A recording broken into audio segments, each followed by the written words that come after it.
మేము చూసినటువంటి చోట క్లీన్ స్వీప్ దిశగా ఎలా వెళ్తుందంటే శ్రీకాకుళం, విజయనగరం, వైజాగ్, అనకాపల్లి, ఈస్ట్, వెస్ట్ 2 సీట్లు కానీ 3 సీట్లు కానీ వైఎస్ఆర్సీపీ కానీ గెలిస్తే ఆ మొలతాడు ఉన్నాడు చూడండి, మొలతాడు మన ముద్రగడ పద్మనాభం వాళ్ళ ఇంట్లో నేను సర్వెంట్గా పనిచేస్తాను. ఇక్కడ కానీ వాళ్ళు ఏమన్నా కొట్టగలిగితే నేను వెళ్ళి వాళ్ళ ఇంట్లో పనిచేస్తాను. ఎందుకంటే ఇప్పుడు ఒక సామాజిక వర్గాలు ఒక్కొక్క నియోజకవర్గంలో ఒక్కొక్క సామాజిక వర్గం ఉంటుంది. అక్కడ ఉన్న అభ్యర్థులు రాజ్యాధికారానికి దగ్గరగా తీసుకెళ్ళాలండి.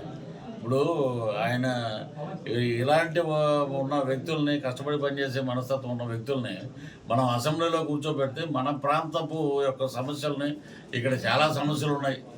అప్పుడు ఇది మన ఎన్డీఏకి మద్దతు అనేది అది ఎవరికి తెలియదు. పవన్ కళ్యాణ్ గారికి కూడా తెలియదు. ఆయన ప్రకటించాడు, ప్రచారం కూడా టక్మని చెప్తాడు, అంతే వచ్చేస్తాడండి. మెగా స్టార్ వస్తాడు, power mega star Ram Charan గారు దిగుతారు. మొత్తం గట్టిగా అంటే ఒక సినిమా అభిమానుల్ని దగ్గర చేర్చుకోవటం కానీ కార్యకర్తలని ప్రజలతోటి మమేకమై బ్రహ్మాండమైన రోడ్ షోలు ఉంటాయండి. అద్భుతంగా అందరూ పనిచేస్తాను. రోడ్ షో చిరంజీవి గారు వస్తారండి, రోడ్ షోలో వస్తారు, బహిరంగ సభలు ఉంటారు. ఆయన వస్తే బహిరంగ సభలుగా వాడుకుంటారు. ఎందుకంటే అటు చంద్రబాబు గారు కానీ, పవన్ కళ్యాణ్ గారు కానీ, ఇటు బీజేపీ వర్గాలు కానీ అందరూ కూర్చొని చక్కగా మాట్లాడతారు. ఆయన మెసేజ్ కూడా బాగా వెళ్తుందండి జనాలు. ఆయన అంతటి మహానుభావుడు వస్తే ఏ రోజు కూడా మేము వెళ్ళినా కూడా ఇదివరకు క్యాంప్ ఆఫీస్ అతని మార్గం అతను ఎన్నుకున్నాడండి. ముందే చాలా తెలివితేటలుగా రోడ్డు అంబటి రాంబాబు ఏంటంటే డ్యాన్సులు వేసాడు.